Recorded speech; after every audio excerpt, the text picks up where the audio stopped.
Salve, salve galera! Bom, hoje a gente vem falar um pouquinho sobre como ler um poema, tá? Mais ou menos assim, os 5 passos pra gente ler um poema sem medo, tá? Então isso aí, ó, preste atenção no arroba quarentena com poema, que tá lá, que é a nossa campanha de quarentena pra você ficar ligadinho naquele projeto que a gente tá montando, tá certo?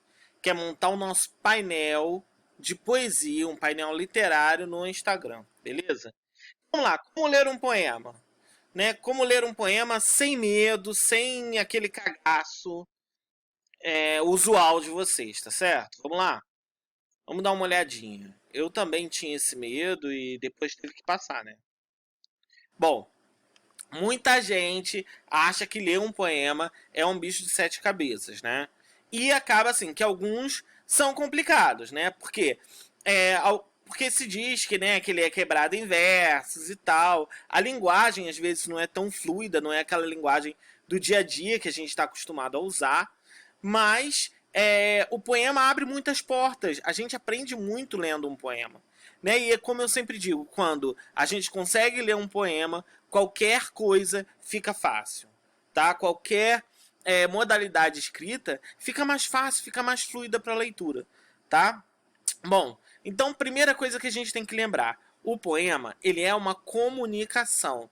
Ou seja, alguém quer nos dizer alguma coisa, tá? Ainda que seja do seu íntimo, né? Ainda que seja sobre uma ideia, sobre a visão, né? Social, a visão cultural daquela pessoa, até política, ela quer comunicar alguma coisa. Então a gente sempre tem que lembrar disso, tá certo? Porque para não achar que aquilo ali está descontextualizado, que é uma escrita largada no tempo e no espaço, tá? Então, ele é uma comunicação. Ele não é uma comunicação tão direta quanto uma dissertação, por exemplo, mas ele é uma comunicação, tá? Então, ele quer de alguma forma conectar um emissor a um receptor. A segunda coisa principal é abrir a mente para as primeiras impressões. O que eu estou sentindo? Né? O que esse poema me remete? Tá? Porque, querendo ou não, todo mundo sabe alguma coisa. E um poema, como qualquer outro tipo de modalidade escrita, ele não vai ser o fruto de alguma coisa que brotou no ar, do nada. Ele é fruto também de outros textos, de outros subtextos, de outras ideias, e que muita coisa a gente sabe. Muita coisa a gente já ouviu falar, a gente já viu na televisão. Então a gente tem essa memória, a gente tem essa carga que tem que ser acionada quando a gente está lendo. Tá? Fora isso, tem o que aquele poema desperta na gente. Tá? Então, o que aquela mensagem, né, o que o poema, enquanto mensagem, ele está despertando na gente, tá? Então, assim, não tentar entender de cara, mas tentar sentir primeiro para depois começar a ler e reler, porque o poema quase sempre, uma escrita mais curta, tá? Então, é, você experimentar as sensações é muito legal, é muito importante e vai fazer você gostar mais ainda de ler poesia. Você experimentar sensações, ver o que você está sentindo. Isso é muito legal, tá? Bom, lê o poema de novo, gente. Acabou de ler, volta e lê de novo. Por quê? Rima, musicalidade. O poema ele sempre vai ter isso. Então é muito importante que a gente volte, né, para ler de novo. É muito importante que a gente retorne, porque a primeira leitura é uma leitura de sensação. Né? Já a segunda leitura vai começar a ser uma leitura de entendimento, da gente entender como aquilo está escrito, observar, porque a linguagem que se utiliza é uma linguagem ou bela ou feia, entre aspas, né? Então a gente vai ver que há muita coisa se passando ali. Então, para você perceber aquilo tudo que está se passando, é básico que você leia e releia o poema. Beleza? Então vamos lá. É, principalmente a gente vê as figuras de linguagem, as repetições, os sinais, né, os sinais de grafia, por exemplo. É muito importante, muito legal isso, tá? Bom, ler o poema em voz alta. Nem sempre você vai poder fazer isso, por exemplo, dentro do ônibus, né? Porque vão pensar que você é doido, vão chamar lá a ambulância que tentar te levar, mas ser doido hoje em dia tá na moda, então pensa bem aí, de repente você faz um sucesso.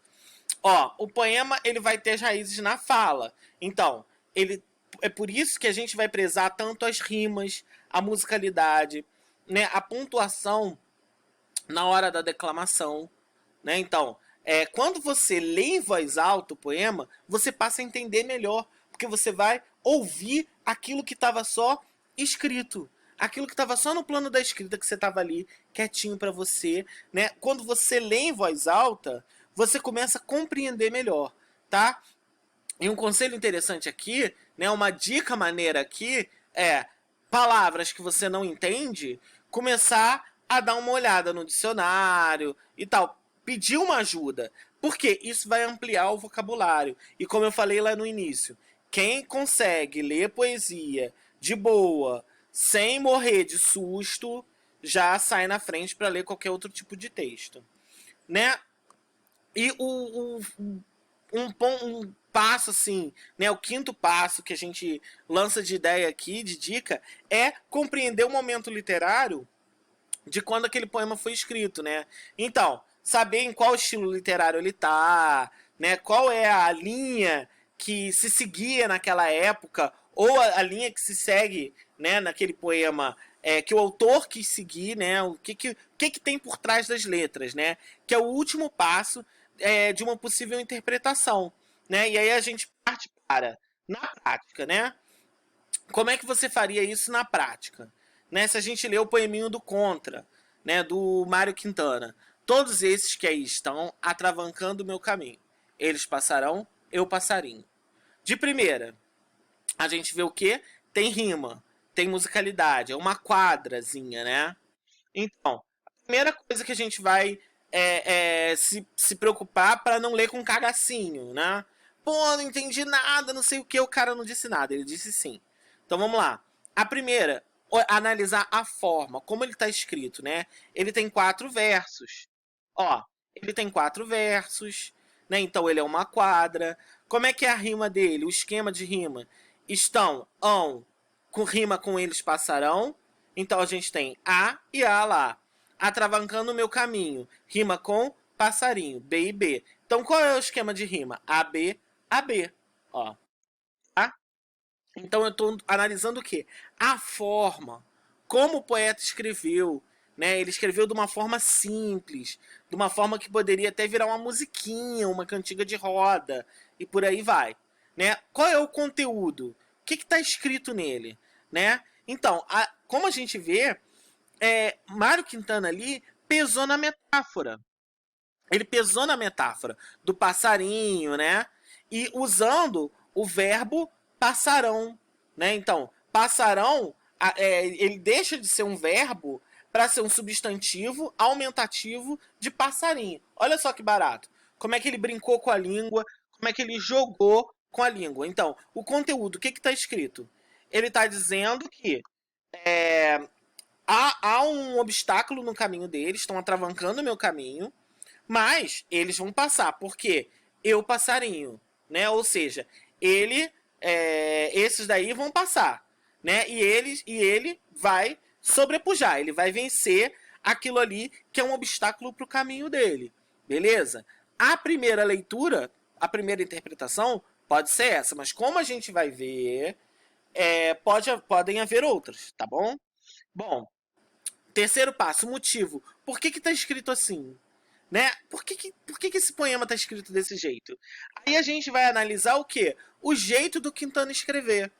Tá? O jeito do Quintana escrever, do Mário Quintana, esse poeta que é contemporâneo, é um jeito mais simples, né? Ele simples entre aspas. Por quê? É de aparente simplicidade, mas que quer dizer muita coisa. Então a gente vê que aí tem mais caroço nesse angu, né? A gente pode ir se prolongar, se aprofundar aí, né? Esse terceiro passo já vai conduzir a gente para quê? Para contextualizar o poema, para dizer de que escola literária que ele é, em que época que ele foi escrito, qual é a linha, né, estilística desse autor, né? Quais são as outras obras dele, né, que a gente pode conhecer ou pode dar uma olhadinha rápida no Google e tal que esse cara produziu, né, para a gente poder ter uma ideia mais clara e desenvolver um conceito que seja nosso. E até mesmo, quiçá, uma interpretação nossa, já pensou? Então, vamos ver. Primeiro, a gente vai levar em conta que na época do Quintana, né, durante a ditadura, os jornais lá, que é o Correio do Povo onde ele trabalhava, sempre tinham o problema da censura. Vocês sabem que o período da ditadura militar foi muito pesado, foi muito cruel com relação à liberdade, tirando direitos de todos, né? E principalmente os jornais sofriam muito, os artistas sofriam muito. Então há uma teoria, né? Há uma linha interpretativa de que quem atravancava esse caminho eram os militares, era a opressão da liberdade que se vivia naquele período, né? Então e foi de fato o que aconteceu. A ditadura militar acabou, morreu, né? E o Quintana continua aí como um grande autor da nossa literatura e vai continuar, tá na história, tá? Numa interpretação menos histórica e mais pessimista, né, que é mais apegada à forma do que ao contexto histórico, a gente pode ver que ele visa exprimir que Passarão é um pássaro maior. Ele é passarinho e ponto. Ou seja, ele vai continuar ali naquela, tá? Ele não vai conseguir vencer. Eles são um passarão, né? Ele é um passarinho. Acabou ali. Então a gente tem aí uma interpretação mais apegada ao que está escrito e menos ligada ao contexto histórico.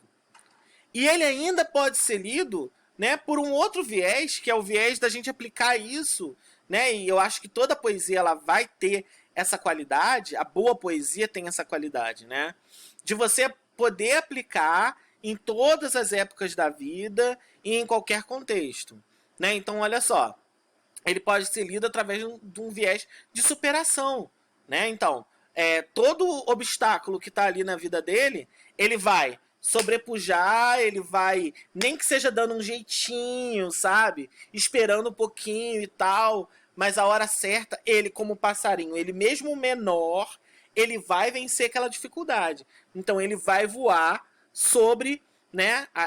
Ele vai voar sobre aquele obstáculo e ainda vai sair zoando depois. Quer dizer, ele é melhor do que aquilo tudo ali. Ele vai se fazer, mesmo não sendo maior, ele vai dar o jeito dele de conseguir transpassar aquela dificuldade. Tá? É isso que o brasileiro faz todos os dias. Então, é uma linha muito interessante de leitura para esse poema aí. Bom, gente, eu finalizo por aqui. Então, para eu ter certeza que eu não tô sozinho, que eu não vou morrer de solidão, porque vocês não me assistem, não assistem nada. Vamos lá, vamos curtir, vamos comentar o vídeo, vamos se inscrever no canal, ativa as notificações do sininho para você saber sempre o que eu tô postando aqui, o que tá acontecendo no canal, porque aí já chega direitinho para você lá. Comenta com as hashtags, né, que você quiser aí. Comenta com as hashtags que a gente te der. Com a hashtag do Quarentena com Poema. E junte-se a nós nessa iniciativa aí de quarentenar com poemas, tá certo? Gente, eu fico por aqui. Espero que tenha sido útil e valeu!